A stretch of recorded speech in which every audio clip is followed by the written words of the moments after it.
আজকে আমরা এই স্বরাষ্ট্র উপদেষ্টার পদত্যাগের দাবিতে স্বরাষ্ট্র মন্ত্রণালয়ের অভিমুখে আমরা যাত্রা শুরু করব। পুলিশকে বলবো আপনারা কোনো বাধা দিতে আসবেন না। আমাদের দাবি তিনটি, আমরা গণহত্যার বিচার চাই, আওয়ামী লীগের নিষিদ্ধ চাই, ঐক্যমতের ভিত্তিতে রাষ্ট্র সংস্কার চাই এবং আমরা দ্রুত সময়ের মধ্যে আমরা নির্বাচনী রোডম্যাপ চাই। গণঅভ্যুত্থানের পরে একটি গণহত্যাকারী দল এইভাবে কি নির্বাচনে যাওয়ার সিদ্ধান্ত নিতে পারে?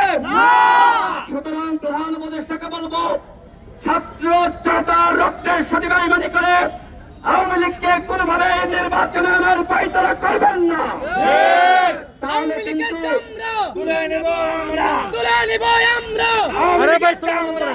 যদি এই রক্তের সাথে বেইমানি করে আওয়ামী লীগকে নির্বাচনে আনার উপায় তারা করেন, তাহলে কোন উপদেষ্টা গতিতে থাকতে পারবেন না।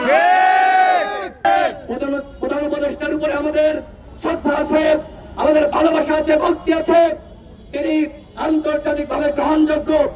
কিন্তু আজকে তার ইমেজকে কাজে লাগিয়ে যারা আওয়ামী লীগের পুনর্বাসন করতে চায়, গণ অধিকার পরিষদ, যুব অধিকার পরিষদ তাদেরকে দাঁত ভাঙা জবাব দিবে। আমরা আজকে আমরা এই স্বরাষ্ট্র উপদেষ্টার পদত্যাগের দাবিতে স্বরাষ্ট্র মন্ত্রণালয়ের অভিমুখে আমরা যাত্রা শুরু করব।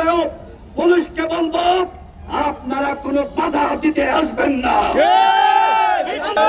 যে সকল পুলিশের সদস্যরা আমাদের সংগ্রামের পথে বাধা হয়ে দাঁড়াবে, তাদের পদত্যাগের দাবিতে আমরা আন্দোলন শুরু করব।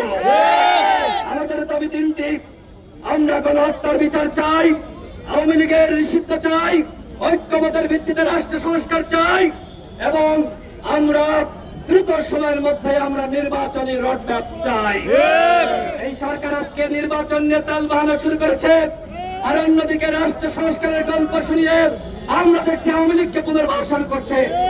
আওয়ামী লীগকে পুনর্বাসন করার চেষ্টা যে করবে তার দাঁত ভাঙা জবাব দেওয়া হবে।